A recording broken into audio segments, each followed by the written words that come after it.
Pozdravljeni! Danes bomo spregovorili o kvalitetah, ki delajo prijateljstvo dolgotrajno ali celo nepremagljivo. Kako? Moralne izbire so tiste, ki ustvarjajo naš značaj. In mednje sodi tudi prijatelj.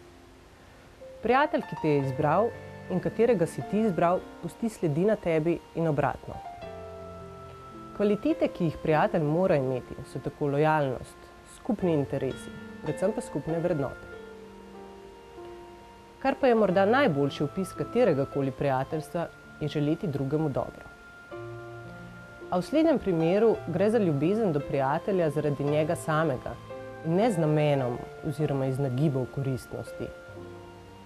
Ne gre za naklonjenost drugemu, vse dokler je ta prijeten in zabaven, temveč gre za naklonjenost, ko nekomu želimo dobro zaradi njega samega. Gre za vračanje dobrega v enaki meri. Kdaj lahko torej govorimo o pravem oziroma dolgotrajnem prijateljstvu? Že samim izrazom dolgotrajno prijateljstvo nakazujemo na to, da morata dva prehoditi veliko skupnih poti in preiti mnogo preprek. Za vse dobro je potreben čas.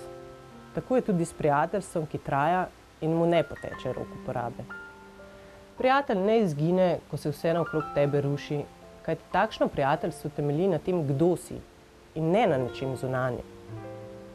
Takšno prijateljstvo ne predstavlja le plehkega druženja, temveč predstavlja medsebojno naklonjenost, sprejemanje drugega, deljenje skrbi in veselja. Prijateljstvo pomeni tudi mnogo kompromisov, a je nujno potrebno za vsakogar. Morda prav zato z leti opažamo, kako malo pravih prijateljev pravzaprav imamo, kako so se le-ti omejili na enega ali dva. V mladosti je človek vse preveč lahkomiselen, predvsem pa toliko bolj nagnjen k zabavi, k užitkom. V zrelejšem obdobju imamo vse bolj začrtane moralne vrednote. Morda prav zares postajamo tudi previdnejši in tako tudi lažje izluščimo oziroma izberemo prave prijatelje. Človek je družbeno bitje in bo vedno potreboval ob sebi ljudi. Vsako prijateljstvo je dragoceno, pa čeprav traja le leto ali mesec. Prijateljstvo je potrebno, da se učimo drug od drugega, da se učimo srednje mere in razumevanja oziroma dojemanja samega sebe skozi oči drugih.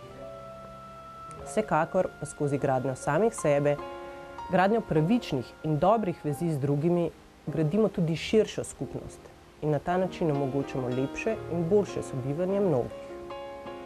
A o tem več prihodnjič. Srečno!